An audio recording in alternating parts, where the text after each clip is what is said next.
Hello everyone, it's Kim.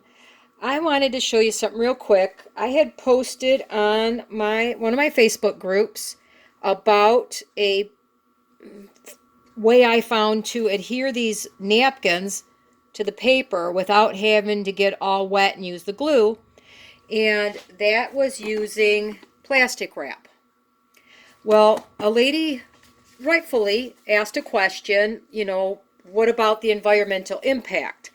And I wasn't even thinking about it, to be honest, because I've had this roll of plastic since, excuse me, my husband passed away. When I cleaned out his boat, this roll of plastic wrap was on there, and he's been gone now for 10 years. So it's not like I run out and buy this stuff all the time. I just thought, wow, I could finally use that silly roll of plastic wrap up that I've had in this house for, a decade, literally. So anyway, she got me thinking, and I've heard that you can use wax paper. Well, I don't have any of that in the house. I do know you can put fabric onto freezer paper, but it will peel off fairly easy. So I thought, you know what? As I was working around here, I thought of an alternative. And let me figure out where I put it. Something that, not everybody gets them, but, I do once in a while.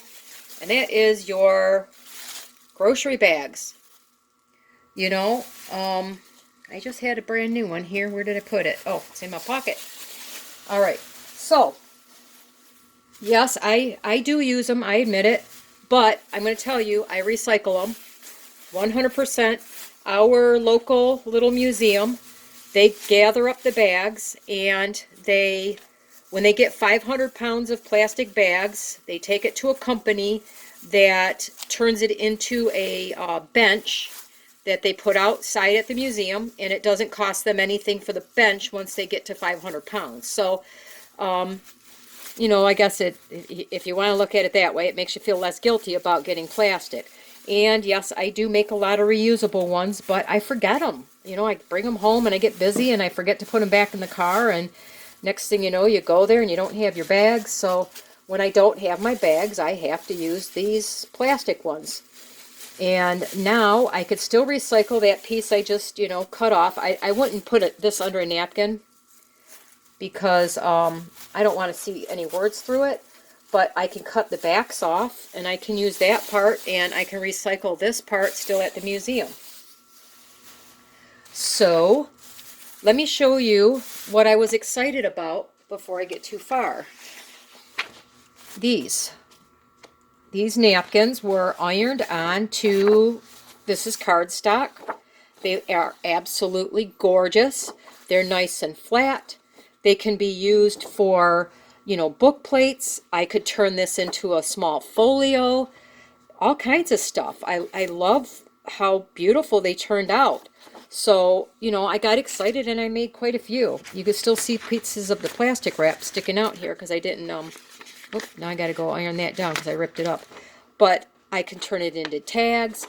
This is on paper, regular copy paper, or it might be a little, oh no, this is a 50-pound watercolor paper. I wanted to see how that turned out because I'm in the middle of making a lap book and I wanted to add some things to it.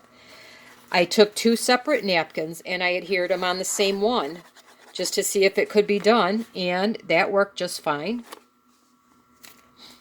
This is on cardstock. I wanted to see how it would look with the green underneath, and I think it enhanced that one pretty well. This one was a very bright, tropical looking one, and I wanted to see how it would look on the orange, and it really didn't come through that much. It was very, very white. I didn't like how bright white it was, so I kind of liked the way it, toned down the brightness on the white. This is on a cardstock, so I could turn it into tags or, a beautiful book plate. This is, I don't know who, I can't remember if it was Corey or Michelle that gave me this napkin, but whichever one of you did, this is just amazing. I love this napkin. I only used half of it because I'm going to stretch this one napkin out forever. And then this is a partial one again. You know what? I had used pieces. I wanted to see would the technique work if I didn't have a full napkin, and it did. This is on music paper. I put a simple line of Elmer's glue, very thin line, and when I ironed it together, now it's all adhered together, and I can cut it into whatever pieces I want. I can use it as is, and you can faintly see the music, which was what I intended on doing, come through the napkin. I love this technique. And this one was a big napkin with lots of book pages glued together. And I can use it, you know, I could use it as if I made a whole book out of it or something, and I could see the music paper through it. So now on to recycling this plastic here. After I made those, and you know, the lady made the comment, I thought, you know, there must be a better way, because I'm not really intending to go buy any more of the plastic wrap. I don't use it hardly at all. I've got a huge collection of vintage Pyrex that I don't trust the new stuff, so I only use the old stuff, to be honest. And I have a whole bunch of it here, and it all has lids on it, and I just reuse it. So I think that's going to be a little short. You want it to overlap the edges a little bit. So let's see how this is going to work.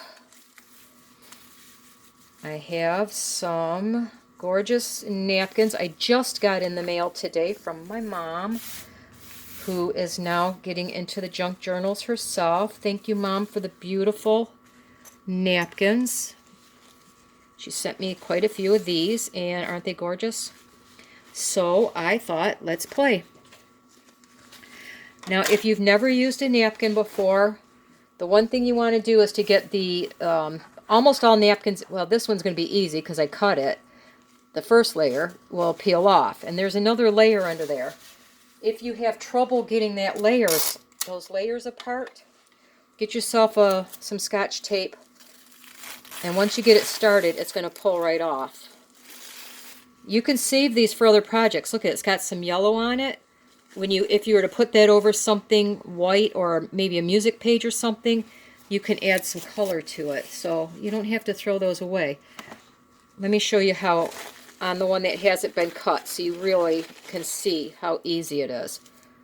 You just stick it on there and you get it started. Then you get that second layer. Once again, you just need to get a spot, get it started, and your napkin comes right apart. Of course, I do this more careful if I wasn't on camera, because I save everything. If you guys saw my mini journal, you'll know what I'm talking about. I save like every little piece. So, anyway, really simple. I cut it in half because I don't have any paper, and I wanted to make sure I maximized the napkins, so I'm just doing half.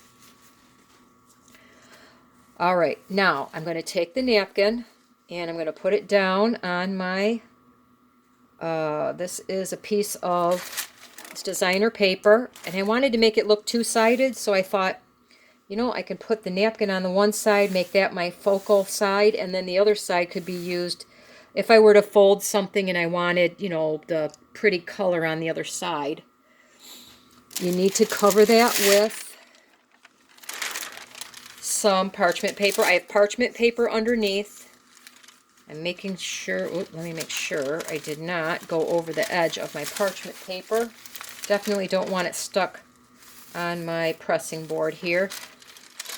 And this is a really heavy-duty pressing board. Yes, I have another mat underneath. It's not going to warp it.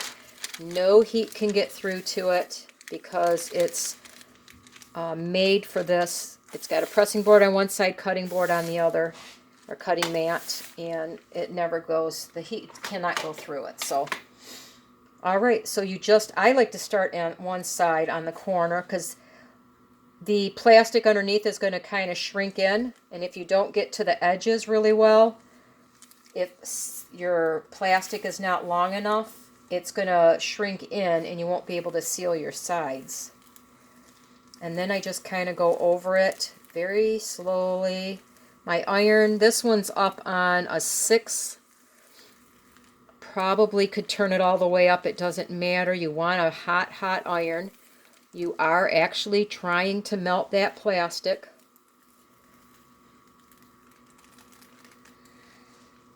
And I just go, oh, definitely don't want to go over. I just nicked, thankfully. It didn't. The plastic wrap, man, when I hit that, it just shrunk right to the iron. This takes a little bit longer than the plastic wrap. And I don't know, I know I heard in the UK they cannot get the plastic wrap. If you don't get plastic wrap, I don't know if you have this kind of plastic. If you use any type of thin,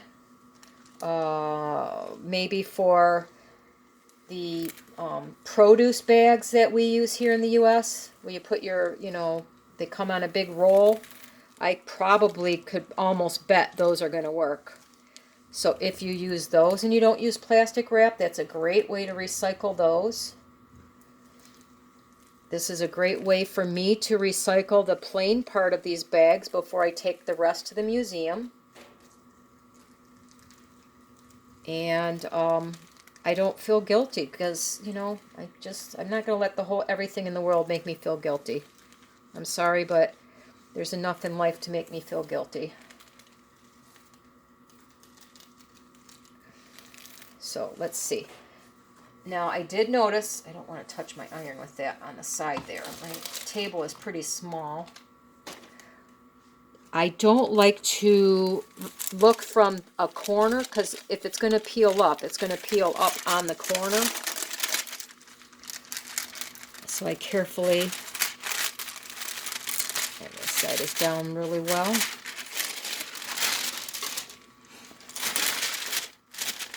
As you can see, it's stuck. There we go. It's stuck all the way around. I'm probably going to come back and hit this edge just a little bit. It's not coming up anywhere. Except at that very, right along there, it's just kind of, must not have hit that edge very well. But here's an alternative. If you get these bags for whatever reason, they are recyclable. So don't feel too guilty. Yes, it would be best if we all use the cloth bags. And one of these days I'll show you, I use my animal feed bags and I make them. And, like I said, once in a while I just forget them. And I have to have something to put my groceries in. So I don't get a ton of these. But when I do, now I have a purpose for them besides just taking them to the museum. Anyway, here we are. I'm going to get that away from my iron. And now all I would do is trim off my excess.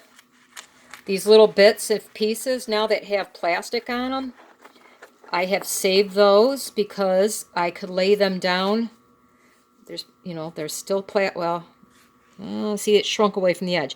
Any of the ones that have these, or even this one, you can lay these out and make patterns on paper and recycle those as well. I could probably iron something else up at the top here. I'm going to save this piece because it's got a lot of plastic on there, and I will find something to iron on here. Oh, you know what? I'm going to try a piece of my fabric for my book. So I'm going to try and see if it works. I think it will, but now I will, since I'm playing around, I think I'm going to give it a try. So anyway, I'm not going to do that well. There's my napkin. It works just as well as the plastic wrap. I used the grocery bags. So if you get those, there's another purpose for them. And I now have a two-sided paper. So anyway, Tuesday, thank you for the original video. I appreciate it. And I'm sorry I don't remember who made the comment, but you know what? Thank you for making me think about it. And I found an alternative to going out and everybody buying plastic wrap. So anyway, have some fun, you guys. Enjoy. Make something pretty today.